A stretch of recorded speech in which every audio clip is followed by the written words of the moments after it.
আজকে আমি তোমাদের সঙ্গে শেয়ার করব আমার মায়ের হাতের সবথেকে প্রিয় একটা রেসিপি, সেটা হচ্ছে সজনে ডাঁটা আলু দিয়ে পোস্ত। এইটা কিন্তু আমার এত বেশি ভালো লাগে, কারণ বিয়ের আগে মায়ের হাতে আমি সবসময় ছোটোবেলা থেকে খেয়েছি। আর বিয়ের পরে এবারে আমি ফার্স্ট টাইম ট্রাই করছি। তো এখানে দেখো, সজনে ডাঁটা আর আলুগুলোকে ঠিক পোস্তর স্টাইলে যেভাবে কেটে নেয় সেভাবে আমি কেটে নিয়েছি।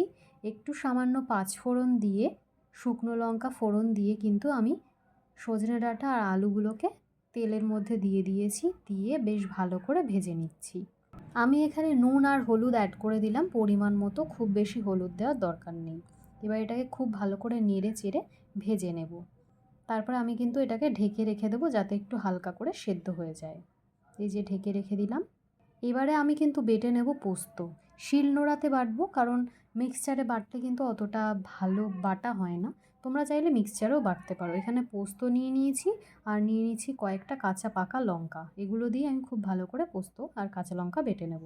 দেখো, আমার কিন্তু বাটা হয়ে গেছে, বেশ ভালো করে বেটে নিয়েছি। খুব বেশি বাটিনি, মোটামুটি আধ বাটা করে বেটেছি, যাতে পোস্তর যে দানাগুলো একটু মুখে আমাদের বাঁধে, তাহলে খেতে বেশি ভালো লাগে। এদিকে আমি কিন্তু ঢাকনাটা খুলে নিচ্ছি। আলুটা বেশ কিন্তু খুব ভালো করে ভাজা ভাজা হয়ে গেছে, দেখো এখানে। এবারে আমি এখানে দিয়ে দিচ্ছি জল।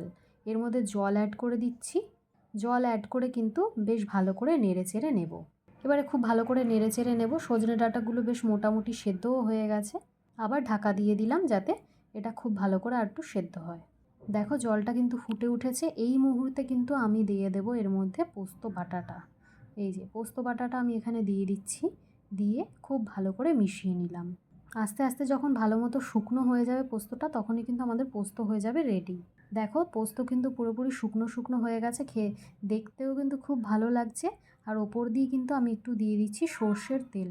সর্ষের তেল দিলে কিন্তু আরও স্বাদটা ভালো লাগবে, একটা ঝাঁঝ আসবে। এবারে এটা সর্ষের তেলটা দিয়ে ভালো করে নেড়ে চেড়ে নেবো, আর ওপর দিয়ে দু একটা কাঁচা লঙ্কা চিড়ে দিয়ে দিলাম, যাতে দেখতে সুন্দর লাগে। ব্যাস, আমাদের সজনে ডাঁটা দিয়ে আলু পোস্ত কিন্তু একদমই রেডি। হয়তো আমি মায়ের মতো অত সুন্দর বানাতে পারিনি, কিন্তু চেষ্টা করেছি। খেতে কিন্তু দারুণ হয়েছিল। তোমরাও এইভাবে বাড়িতে বানিয়ে দেখো, তোমাদেরও ভালো লাগবে আশা করি। এরকমই আরও রেসিপি ভিডিও পেতে চ্যানেলটি সাবস্ক্রাইব করে পাশে থেকো। ভিডিওটি অবশ্যই একটা লাইক করে দিও।